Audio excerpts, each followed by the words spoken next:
Assalamualaikum warahmatullahi wabarakatuh. Perkenalkan, nama saya Putri Anissa dengan NIM A411240006 dari kelas C. Di sini saya akan menjelaskan materi tentang politik dan strategi nasional. Pengertian politik. Penjabaran tentang politik jika dilihat dari etimologis, yakni politik berasal dari kata Yunani yaitu politeia, yakni polis, negara, kota yang memiliki arti kesatuan masyarakat yang berdiri sendiri. Sedangkan teia atau urusan jika diambil dalam bahasa Indonesia, politik memiliki arti kepentingan umum warga negara suatu bangsa.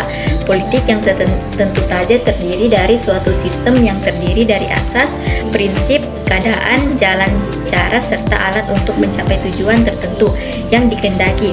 Carl Schmitt pernah mendefinisikan bahwa politik merupakan suatu alat untuk dapat membedakan antara kawan maupun lawan. Sedangkan pengertian politik dikemukakan oleh para ahli lainnya yakni Laswell dan kawan-kawan pada tahun 1952 bahwa politik merupakan suatu proses dalam bentuk siapa yang mendapatkan apa, kapan, dan bagaimana. Sedangkan Easton 1981 merumuskan tentang pengertian politik sebagai pola-pola kekuasaan, aturan dan kewenangan kehidupan publik, pemerintah, dan konflik.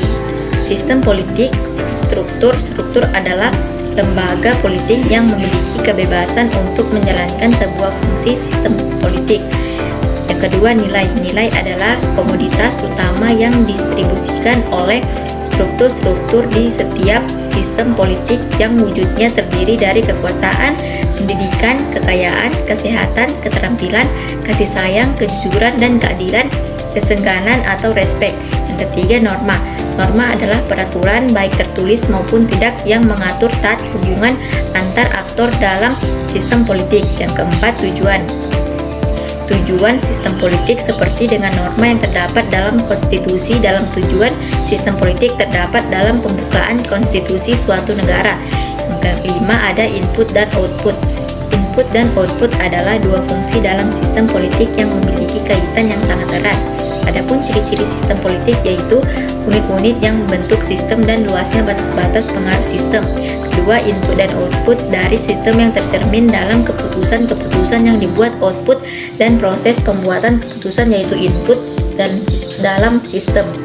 Adapun jenis dan tingkat diferensiasi dalam sistem yaitu tingkat integrasi sistem politik yang mencerminkan tingkat efisiennya.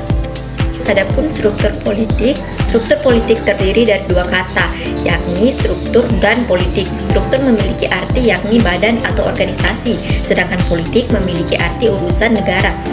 Secara etimologis, struktur politik memiliki arti badan ataupun organisasi yang berkaitan dengan urusan negara. Adapun fungsi suprastruktur, yang pertama rule making atau membuat undang-undang, yang kedua rule application atau melaksanakan undang-undang. Adapun fungsi infrastruktur yaitu pendidikan politik, kedua kepentingan, kelompok penekanan, rekrutmen politik, dan komunikasi politik. Adapun komunikasi politik adalah komunikasi yang melibatkan berbagai pesan politik dan para aktor politik atau yang berkaitan dengan kekuasaan, pemerintahan, dan kebijakan pemerintah. Dalam komunikasi politik dapat dilihat dari dua arah. Yang pertama, bagaimana institusi negara yang bersifat formal atau suprastruktur politik menyampaikan pesan politik kepada publik. Yang kedua, bagaimana infrastruktur politik menerima respon berbagai pesan politik terhadap suprastruktur. Selain itu, di dalam komunikasi politik terdapat berbagai unsur komunikasi politik yaitu komunikator politik, pesan politik, saluran atau media politik, penerima pesan politik, efek atau pengaruh. Adapun budaya politik yaitu budaya politik merupakan perilaku individu serta memiliki orientasi terhadap kehidupan politik yang dihayati oleh para anggota suatu sistem politik. Roy McCready menjelaskan bahwa budaya politik yaitu tujuan bersama dan peraturan yang harus diterima oleh semua orang atau disepakati bersama.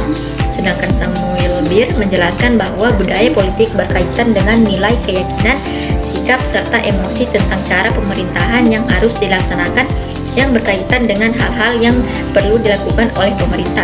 Adapun strategi nasional yaitu strategi berasal dari bahasa Yunani yang berarti the art of general atau seni seseorang panglima. Strategi adalah pengetahuan tentang penggunaan pertempuran untuk memenangkan peperangan. Strategi nasional adalah cara melaksanakan politik nasional untuk mencapai suatu sasaran serta tujuan yang ditetapkan oleh politik nasional. Strategi nasional disusun berdasarkan Undang-Undang Dasar 1945 di Indonesia. Peran Presiden dalam strategi nasional. Presiden memiliki peran penting untuk merancang berbagai program-program serta rencana strategis yang akan dilaksanakan oleh para menteri. Presiden dibantu oleh para menteri yang dipilih sesuai dengan bidangnya serta hak prerogatif Presiden. Sasaran nasional. Program-program yang konkret disebut dengan sasaran nasional. Sasaran nasional merupakan tujuan yang akan dicapai oleh rakyat Indonesia. Masyarakat memiliki peran besar dalam mengontrol berbagai kebijakan politik yang dikeluarkan oleh para pejabat politik. Masyarakat dapat mengontrol jalannya politik dan strategi nasional yang telah ditetapkan. Peranata politik memiliki peran dalam menjalankan strategi nasional. Adanya peranata politik dapat membantu dalam mencapai sasaran nasional. Pertanyaannya, bagaimana politik nasional bisa diarahkan agar tidak hanya menguntungkan elit politik dan oligarki, tapi benar-benar berpihak pada rakyat kecil? Jawabannya, agar politik nasional tidak hanya menguntungkan elit politik dan oligarki, tetapi benar-benar berpihak pada rakyat kecil, diperlukan reformasi menyeluruh dalam sistem politik dan pemerintahan. Yang pertama, transparansi dan akuntabilitas dalam proses pengambilan kebijakan harus diperkuat agar kebijakan publik tidak dikuasai oleh kepentingan segelintir elit. Yang kedua, pendanaan partai politik perlu diatur dan diawasi secara ketat agar partai tidak bergantung pada sponsor dan oligarki yang dapat mempengaruhi arah kebijakan. Yang ketiga, penguatan peran masyarakat sipil dan media sangat penting untuk mengawasi kinerja pemerintah dan memberi ruang bagi aspirasi rakyat kecil. Yang keempat, reformasi sistem pemilu dan pencalonan legislatif juga dibutuhkan agar kandidat yang terpilih benar-benar berasal dari dan mewakili rakyat, bukan dari elit semata. Yang terakhir, program pembangunan dan anggaran negara harus diarahkan untuk mengatasi ketimpangan dan meningkatkan kesejahteraan rakyat melalui kebijakan pro-rakyat seperti perlindungan sosial, pendidikan, dan layanan kesehatan yang merata. Dengan kombinasi langkah-langkah ini, politik nasional dapat lebih inklusif dan berkeadilan sosial. Sekian materi dari saya. Assalamualaikum warahmatullahi wabarakatuh.